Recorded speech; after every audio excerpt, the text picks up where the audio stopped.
ஆண்டவர் ஆகிய இயேசு கிறிஸ்துவின் இனிய நாமத்தில் உங்களை வாழ்த்துகிறேன். தேவன் உங்களை ஆசீர்வதிப்பாராக.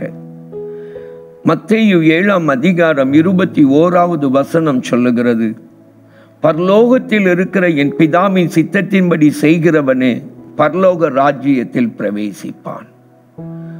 என கண்பானவர்களே, தேவனுடைய ராஜ்யத்தில் பிரவேசிப்பதற்கு நாம் அவர் சித்தத்தை, அவர் விருப்பத்தை, அவர் பிரியத்தை, அவருடைய நினைவுகளை, அவருடைய வழிகளை நம்முடைய வாழ்க்கையிலே நிறைவேற்றுகிறவர்களாய் வாழ வேண்டும். ஆண்டவருடைய வழிகள், ஆண்டவருடைய சித்தங்கள், ஆண்டவருடைய விருப்பங்கள் எங்கே பதியப்பட்டிருக்கிறது? இந்த வேதத்திலே அவர் நமக்கு எழுதி தந்திருக்கிறார். என கண்பானவர்களே, தேவனுடைய சித்தம் என்பது வெளிப்படுத்தப்பட்டவைகள் ஒரு பகுதி, வெளிப்படுத்தப்பட வேண்டியவைகள் இன்னொரு பகுதி. இன்றைக்கு அநேக நேரங்களில் நம்முடைய வாழ்க்கையில் வெளிப்படுத்தப்பட வேண்டிய தெய்வ சித்தத்திற்கு காத்திருக்கிறோம். ஒவ்வொருவரிடமாய் போய் இந்த காரியத்தில் தேவனுடைய சித்தம் என்ன என்று ஜெபித்து சொல்லுங்கள் என்று சொல்லுகிறோம். என கண்பானவர்களே, வெளிப்படுத்தப்பட்ட தெய்வ சித்தமான இந்த வேத வசனத்துக்கு நம்ம வாழ்க்கையில கீழ்ப்படியணும்.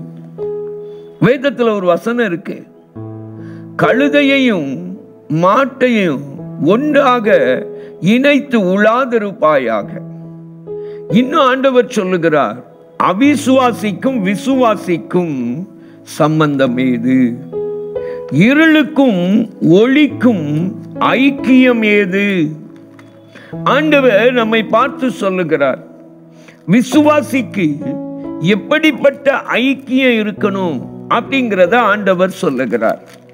நம்முடைய வாழ்க்கையில் அநேக நேரத்தில் இதை நாம் நம்முடைய வாழ்க்கையில பின்பற்ற மறந்து விடுகிறோம். ஆண்டவர் தெளிவாக விசுவாசிகளுடைய ஐக்கியம் எங்க இருக்கணும் அப்படிங்கிறத அழகாக நமக்கு சொல்லி வைத்திருக்கிறார். இதை நீங்க எங்கே வாசிக்கிறீர்கள்? 2 கொரிந்தியர் 6ஆம் அதிகாரம் 14வது வசனம் தொடங்கி, அந்நிய நுகத்திலே அவிசுவாசிகளுடன் பிணைக்கப்படாதிருப்பீர்களாக. பாருங்க, இது எழுதப்பட்டிருக்கிறது. இன்னைக்கு நிறைய பேர் தங்களுடைய பிள்ளைகளுடைய திருமணத்திற்காக, தங்களுடைய தொழிலுக்காக ஜெபிக்க வருகிறார்கள், தங்களுடைய வேலைக்காக ஜெபிக்க வருகிறார்கள். என கண்பானவர்களே, உங்களுடைய வாழ்க்கையை நீங்க கொஞ்சம் யோசித்து பார்க்கணும். நீங்க உங்க ரட்சிக்கப்பட்ட மகனுக்கு அல்லது ரட்சிக்கப்பட்ட மகளுக்கு நீங்க ஒரு ரட்சிக்கப்பட்ட மனம் திரும்பின, நீங்கள் விசுவாசிக்கிற விசுவாசத்தில் நிலைத்திருக்கிற ஒரு மணமகனை அல்லது மணமகளை தேடணும். அதை விட்டுட்டு ரட்சிக்கப்படாத, இயேசுவையே அறியாத, இயேசுவுக்கு சம்பந்தம் இல்லாத ஒரு குடும்பத்தில் நல்ல வேலை இருக்கு, நல்ல வருமானம் இருக்கு, நல்ல பிஸ்னஸ் இருக்கு, நல்ல வசதி இருக்கு அப்படின்னு பார்த்து நீங்க திருமணத்தை ஒழுங்கு பண்ணி கொண்டு ஜெபம் பண்ணி தெய்வ சித்தமானு கேளுங்கன்னு சொல்றீங்களே. வெளிப்படுத்தப்பட்ட தெய்வ சித்தம் இது. அந்நிய நுகத்தோடு இணைக்கப்படக்கூடாது, தொழில இணைக்கப்படக்கூடாது. அந்நிய நுகத்தோடு தெளிவா இருக்கணும். இதுல அந்நிய தேவனை மகிமைப்படுத்தாத தொழில்களை நீங்க தனிப்பட்ட முறையிலையும் எடுத்து செய்யக்கூடாது. வட்டிக்கு கொடுக்கலாமா? வேதம் தெளிவா சொல்லுகிறது, உன் பணத்தை வட்டிக்கு கொடாது இருப்பீர்கள். இது அந்நிய நுகத்தோட இணைவது. தேவனுக்கு சித்தம் இல்லாத கடையில ஸ்டிக்கர் ஒட்டி வச்சுட்டு சிகரெட் பாக்கெட் வித்துக்கிட்டு இருப்பாங்க, புகையில வெத்தல, மற்ற மாதிரி போதைகளுக்கான பாக்கெட்டுகள், இதெல்லாம் சர மாதிரி தொங்க விட்டு விட்டுக்கிட்டு இருப்பாங்க. கடையில வசனம் எழுதி போட்டு வைத்துக் கொண்டு கொஞ்சம் சிந்திச்சு பாருங்க. இதெல்லாம் அந்நிய நுகம், இதெல்லாம் எழுதப்பட்டிருக்குது. இந்த எழுதப்பட்ட தெய்வ சித்தத்துக்கு நீங்க ஒப்பு கொடுத்து கீழ்ப்படிந்து மனம் திரும்புங்க. அப்பதான் ஆண்டவர் உங்களுக்கு அவர் தாம் வெளிப்படுத்த வேண்டிய தம்முடைய சித்தத்தை வெளிப்படுத்துவார். மறந்து போகக்கூடாது. இந்த வேத வசனம் இருக்கு பாருங்க, இது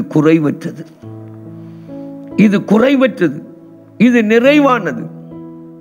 மற்ற எல்லாத்தையும் குறித்து வேதம் குறை உள்ளது என்று சொல்லுகிறது.